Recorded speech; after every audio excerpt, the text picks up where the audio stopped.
शं वरुणः शन्नो भवत्वर्यमा शन्न इन्द्रो बृहस्पतिः शन्नो विष्णुरुक्रमः ॐ शान्ति शान्ति शान्तिः।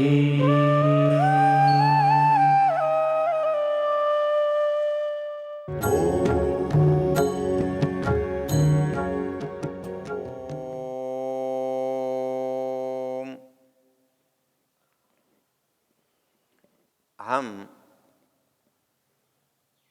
परमेश्वर की स्तुति प्रार्थना उपासना के प्रसंग में यजुर्वेद के 32वें अध्याय के मंत्रों की चर्चा कर रहे हैं। यजुर्वेद के 32वें अध्याय का एक मंत्र है, यम क्रंदसी अवसातस्तभाने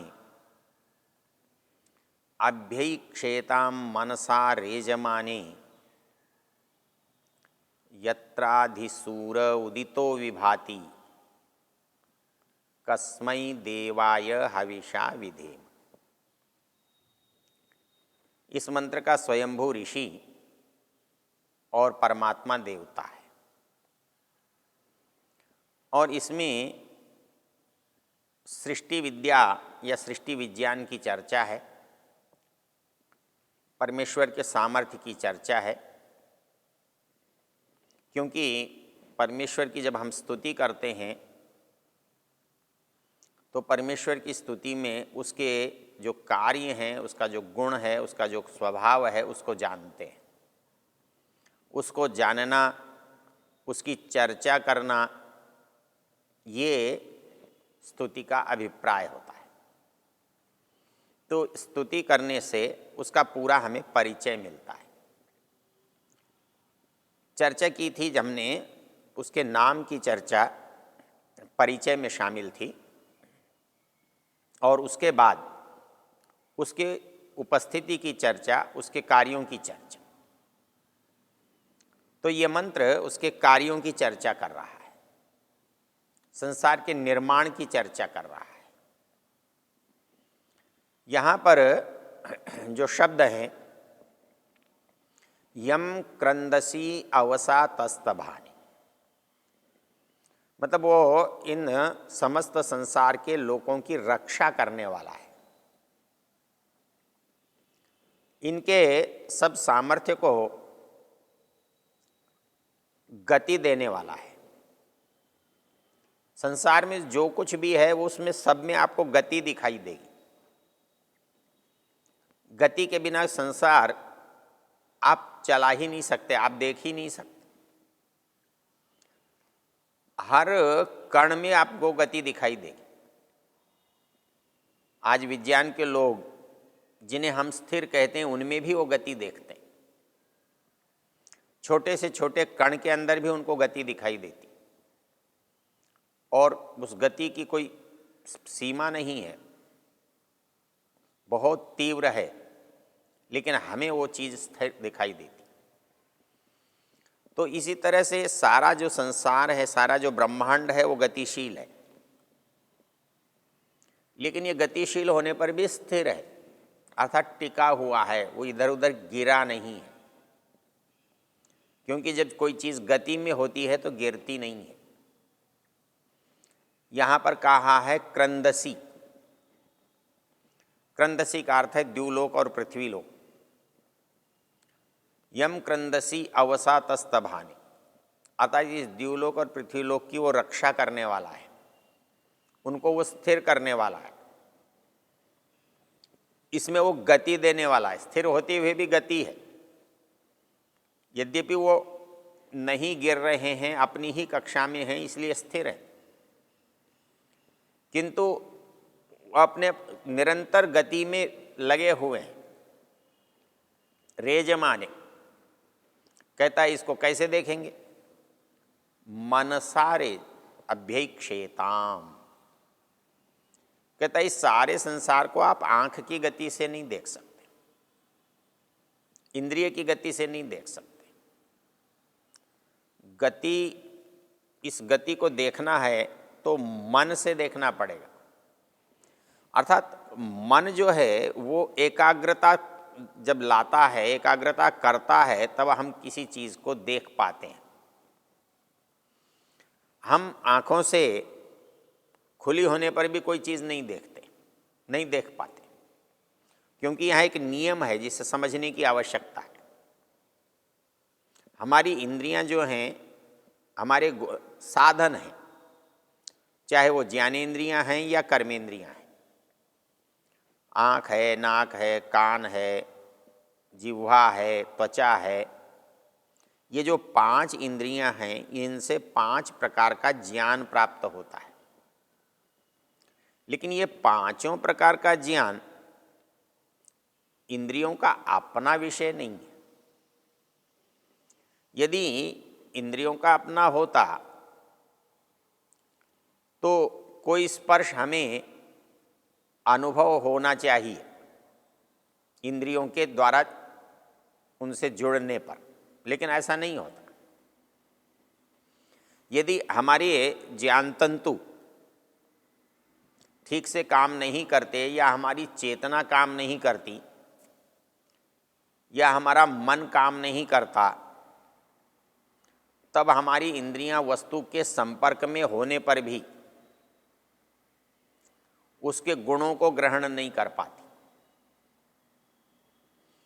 हम यदि किसी काम में व्यस्त हैं तो बहुत सारे शब्द होने पर भी सुनाई नहीं देते। हम सड़क पर बैठकर देख रहे हैं लेकिन हमारा देखने का मन नहीं है, तो पूरी सड़क पर कुछ भी निकल गया हमें पता नहीं है। तो इसलिए काम जो इंद्रियां करती हैं वो इंद्रियों का काम अपने लिए नहीं है, अपना नहीं है। यदि उनका अपना होता तो वो खुद कर लेती और खुद को पता लग जाता, लेकिन ऐसा नहीं होता। इसलिए इंद्रियों से काम तभी हो सकता है जब उनसे मन जुड़ा हुआ होता है,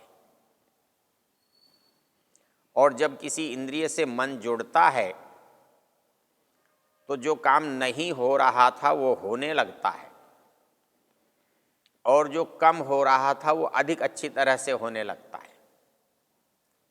हम कहते हैं ध्यान से, मन से लगाकर सुनो। हम कहते हैं ध्यान से देखो। हम कहते हैं ध्यान देना। तो ध्यान से देखो, ध्यान से सुनो, ध्यान से चखो, जितने भी काम हैं, यदि उसको हम मन के साथ जोड़कर करते हैं तो उसके करने में एक विशेषता आती है। हम उस विशेषता से उसको पकड़ सकते हैं। वास्तव में तो इस शरीर में जो देखने वाला है, जो दृष्टा है, वो न इंद्रियां हैं, न मन है, न बुद्धि है। यद्यपि हम सब कुछ इन्हीं के द्वारा करते हैं, देखते हैं, होता हुआ पाते हैं, लेकिन जब गहराई से विचार करते हैं, जो देखना, सुनना, करना, जानना, ये जड़ के धर्म नहीं है, ये जड़ वस्तुओं के विषय भी नहीं है। इनका परिणाम, इनका भोग, इनका सुख, इनका दुख जिसको मिलता है वो आत्मा है। उस आत्मा को सुख दुख का अनुभव इनके द्वारा होता है, इनके बिना नहीं हो सकता। इनके बिना नहीं हो सकता, इनके द्वारा होता है। इसलिए हमको लगता है कि हम इंद्रियों के द्वारा सुख दुख ले रहे हैं, इंद्रियां सुख दुख का अनुभव कर रही हैं, किंतु वास्तव में ऐसा नहीं है। जैसे इंद्रियों के विषय उनसे जुड़े होने पर भी मन जुड़ा हुआ न हो तो उनका अनुभूति, उनका अनुभव नहीं होता। यदि वो मन जुड़ा भी है लेकिन बुद्धि से कोई निश्चय नहीं है तो भी उसका कोई लाभ नहीं होता। और इसलिए जब तक इस शरीर के अंदर जीवन या आत्मा या चेतना नहीं है, तब उस सारे होने का कोई मतलब नहीं होता। तो मूल जो है इस शरीर के अंदर वो है आत्मा, जीवात्मा। वो जीवात्मा का संबंध बुद्धि से, मन से, इंद्रियों से और वस्तु से जब ठीक ठीक होता है तब आत्मा को जो अनुभव होता है वो सुख होता है या दुख होता है, ज्ञान होता है। इसलिए संसार को यदि हम देखना चाहते हैं तो मंत्र में ये कहा गया है कि आप उसे देख तो सकते हैं। संसार को कैसे देख सकते हैं? अभ्यक्षेताम मनसा, अपनी मन से मन लगाकर इसको देखो, ध्यान लगाकर इसको देखो, तो आपको इनकी गतियों का, इनकी क्रियाओं का, इनकी स्थितियों का पता चल सकता है।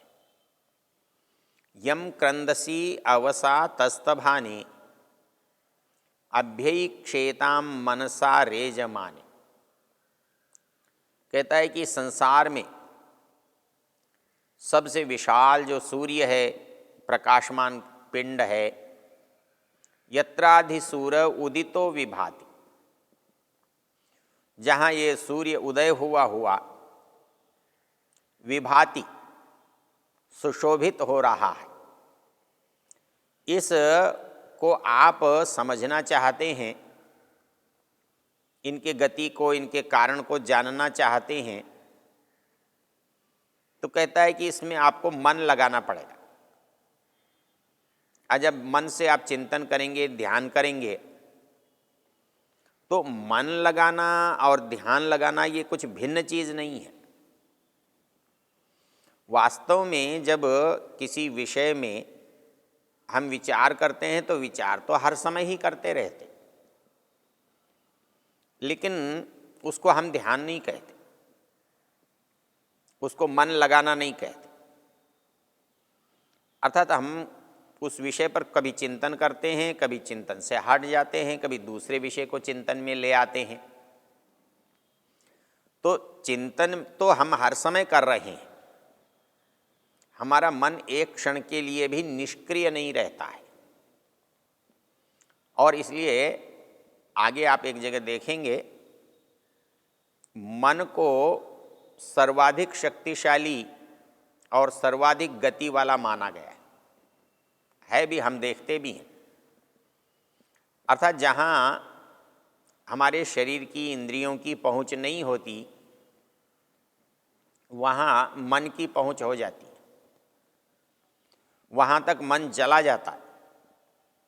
तो इसलिए मन के द्वारा जब हम किसी चीज़ को देखते हैं, मन के द्वारा जब किसी चीज़ को समझने का यत्न करते हैं, मन से जब किसी चीज़ को पकड़ते हैं, तब हम उसको अच्छी तरह से जान सकते हैं।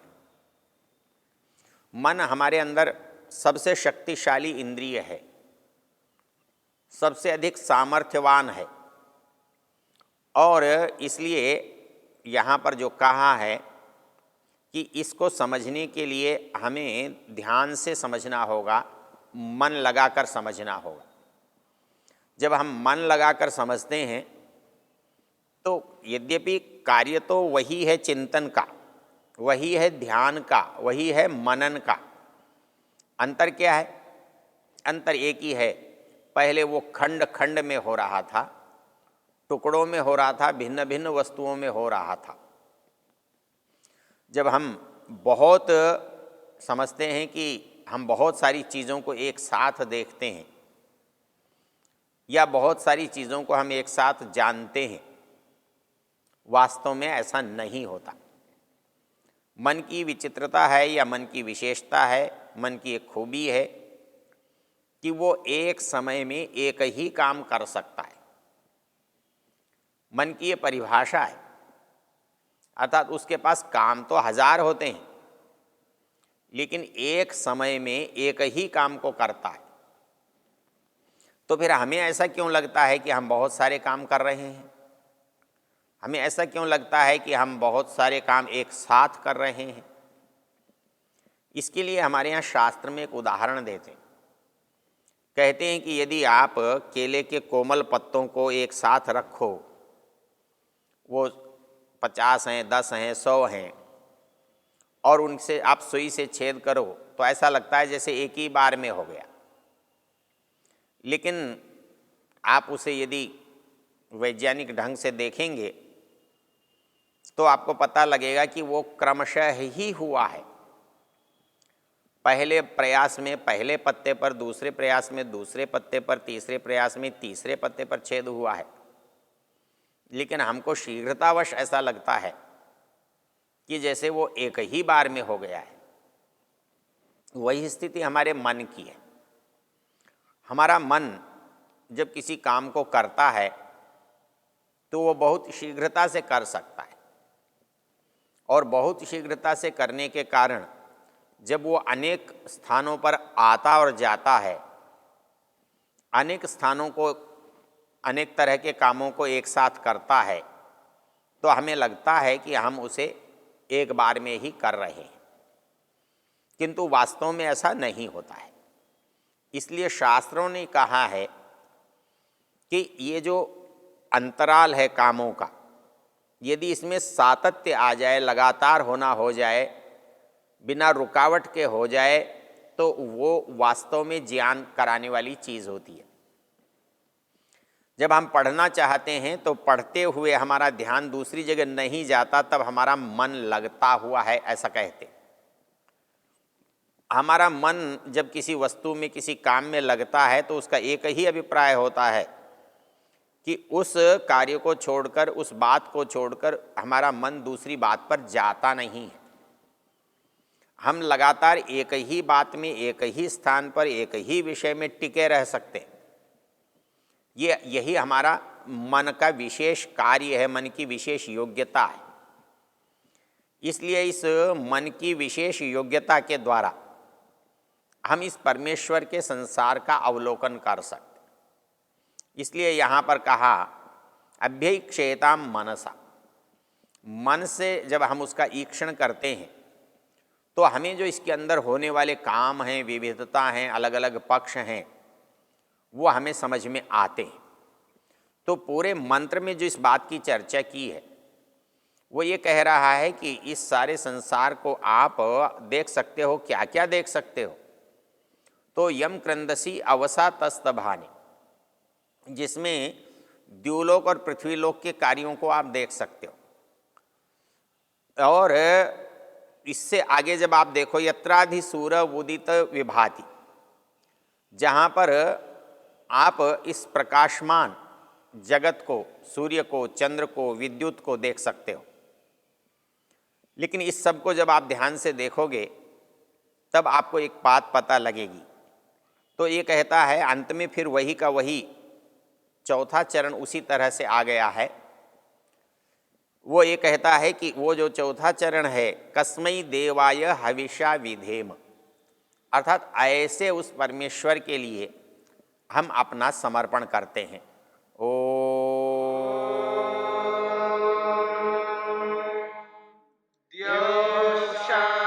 शान्तिरन्तरिक्षं शान्तिर्पृथिवी शान्तिरापः शान्तिरोषधयः शान्तिः वनस्पतयः शान्तिर्विश्वे देवा शान्तिर्ब्रह्म शान्ति सर्वं शान्ति शान्तिरेव शान्ति क्षमा शान्तिरेधि। ॐ शान्ति शान्ति शान्ति।